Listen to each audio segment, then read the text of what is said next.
অসাংবিধানিকভাৱে প্ৰমোদ বড়ো ডাঙৰীয়াই বিটিচিৰ চৰকাৰখন চলাই আছে। তেখেতে কৈছিল যে ইয়াত ছুইজাৰলেণ্ড বনাই দিব, ইয়াত কোনো ধৰণৰ উন্নয়ন হোৱা নাই। এই দিল্লীৰ মানুহৰ কথা মতে তেওঁ প্ৰতিশ্ৰুতি দিছিল, যাৰ কাৰণে 164টা প্ৰতিশ্ৰুতি দিয়া সেই প্ৰতিশ্ৰুতিৰ এটা প্ৰতিশ্ৰুতি কিন্তু তেওঁ পূৰণ কৰিব পৰা নাই। যাৰ কাৰণে আমি কৈছো প্ৰমোদ বড়ো হাটাও, বিটিচি বাঁচাও। আজি আমাৰ ধনশ্ৰী সমষ্টিত ইউথ, ওমেন আৰু BSUৰ এখন কৰ্মী সভা অনুষ্ঠিত হৈছে।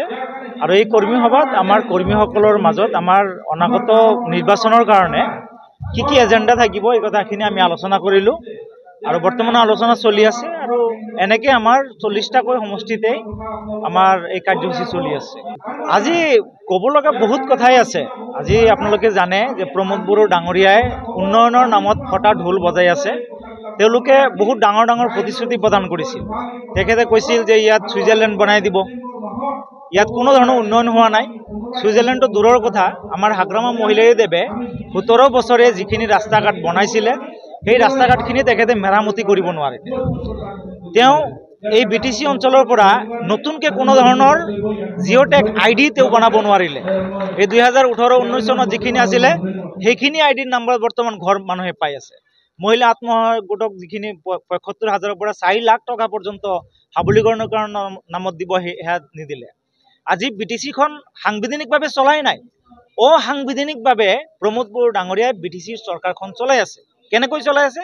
আপোনালোকে জানে যে বিটিচি চুক্তি যি চুক্তি হৈছিলে সেই চুক্তিৰ 4 নম্বৰ যি অনুচ্ছেদ, সেই অনুচ্ছেদত উল্লেখ কৰা আছে যে যিমান জাতি জনগোষ্ঠীত বিটিচিত বসবাস কৰে তাৰ পৰা যিটো কমিউনিটিৰ পৰা এজনো প্ৰাৰ্থী জিকি আহিব নোৱাৰে তাৰ পৰা নমিনেটেড MCLA দিয়া হ'ব। কিন্তু আমি দেখিছোঁ দুৰ্ভাগ্যজনকভাৱে সংখ্যালঘু শূন্য এটা পৰিষদ প্ৰমোদ বড়ো ডাঙৰীয়াই চলাই আছে।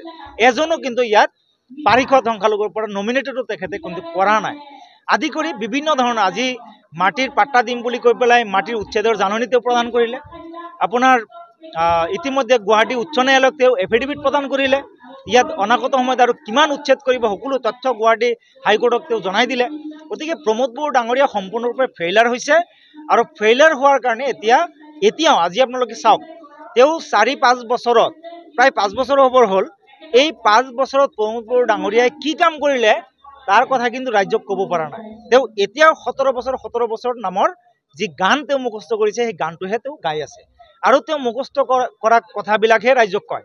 আপোনালোকে জানে প্ৰমোদ বড়ো ডাঙৰীয়াই নিৰ্বাচনৰ সময়ত দিল্লীৰ পৰা ৰিচাৰ্চ কৰা টিম লৈ আহিছিল। আমাৰ বিটিচি অঞ্চলৰ ৰাইজৰ মনৰ কথা তেওঁ নাজানে, তেওঁ বুজি নাপায়। দিল্লীৰ মানুহে কি পৰামৰ্শ তাক প্ৰদান কৰিব?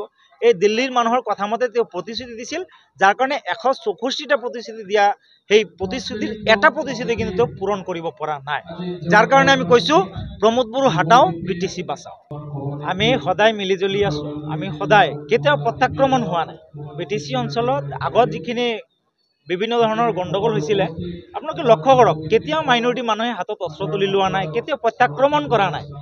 এতিয়া কাজিয়াৰ সময়তো কিবা হয় এইটো আপোনালোকে জানে, কিন্তু আচলতে প্ৰমোদ বড়ো ডাঙৰীয়াই 2003 চনত যি শান্তি চুক্তি হৈছিল হাগ্ৰামা মহিলাৰী ছাৰৰ নেতৃত্বত, BLTৰ নেতৃত্বত অসম চৰকাৰ, ভাৰত চৰকাৰে, সেই চুক্তিখনে আল্টিমেট হ'ব লাগিছিলে, তাৰ পৰাই শান্তি প্ৰতিষ্ঠা আচলতে হৈছে। কিন্তু আমি দেখিলোঁ প্ৰমোদ বড়ো ডাঙৰীয়াই বাকী জাতি জনগোষ্ঠীবিলাকক তেওঁ ভয় খুৱালে। বিভিন্ন ধৰণৰ দাবী তেওঁ উত্থাপন কৰি পেলাই মানুহক ভয় খুৱালে, বিভিন্ন উত্তেজিত ভাষণবিলাক দি পেলাই মানুহক ভয় খুৱালে, অশান্তিৰ সৃষ্টি তেওঁ কৰিলে।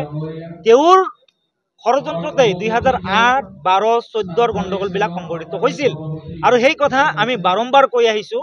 আৰু এই কথা বতৰাবিলাক তেখেতে ডিনাই কৰিব বিচাৰে আৰু তেখেতে ক'ব বিচাৰে শান্তিৰ পক্ষত থকা হাগ্ৰামা মহিলাৰীদেৱে বোলে অশান্তিৰ সৃষ্টি কৰিছে।